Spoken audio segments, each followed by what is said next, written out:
అందరికీ నమస్కారం. కే స్టేషన్ కి స్వాగతం. టీవీలు ఫోన్లు లేని ఆ పాతకాలం మీకు గుర్తుందా?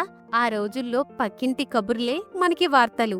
సాయంత్రం వేళలా ఇంటి ముంగిట కూర్చుని చెప్పుకున్న కథలే మనకు సినిమాలు. అలాంటి ఓ అద్భుతమైన కథను ఈ రోజు మనం విందాం. తండ్రి కొడుకులు. రండి విందాం. ఓ యువకుడైన తండ్రి తన చిట్టుబాబును ఒళ్ళో కూర్చోబెట్టుకుని ఆడిస్తున్నాడు. ఇంతలో ఎక్కడ్నుంచో ఒక కాకి వచ్చి ఎదురింటి పెంకులపై వాలింది. బాబు తండ్రిని నాన్నా అదేమిటి అని అడిగాడు. తండ్రి అది కాకి అని చెప్పాడు. కొడుకు తండ్రిని మళ్ళీ అడిగాడు. నాన్నా అదేమిటి అని. తండ్రి మళ్ళీ చెప్పాడు అది కాకి అని. కొడుకు తండ్రిని పదే పదే అడగసాగాడు అదేమిటి అదేమిటి అని. తండ్రి ఓపిగ్గా మళ్ళీ మళ్ళీ అది కాకి అని బదులిస్తూ ఉండేవాడు. కొన్నాళ్ళు గడిచాయి.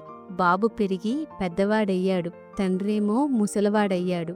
ఓ రోజు తండ్రి చాపమీద కూర్చున్నాడు.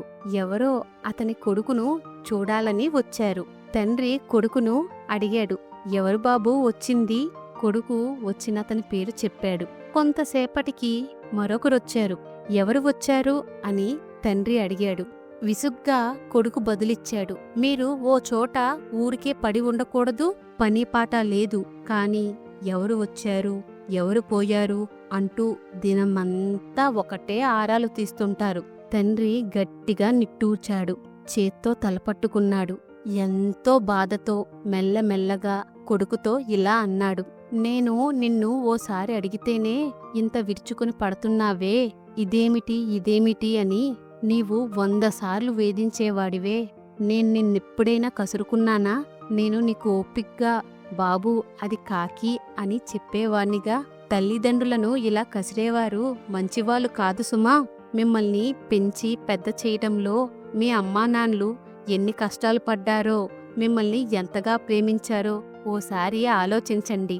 ఈ కథ ద్వారా మనం నేర్చుకున్న నీతి, సహనానికి మించిన సంపద లేదు. అదండి కథ.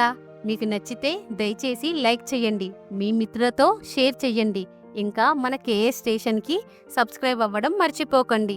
మీ మద్దతుతోనే ఈ కథలు ఎక్కువ మంది తెలుగు ప్రేక్షకులకు చేరుకుంటాయి, అలాగే మమ్మల్ని ప్రోత్సహిస్తాయి.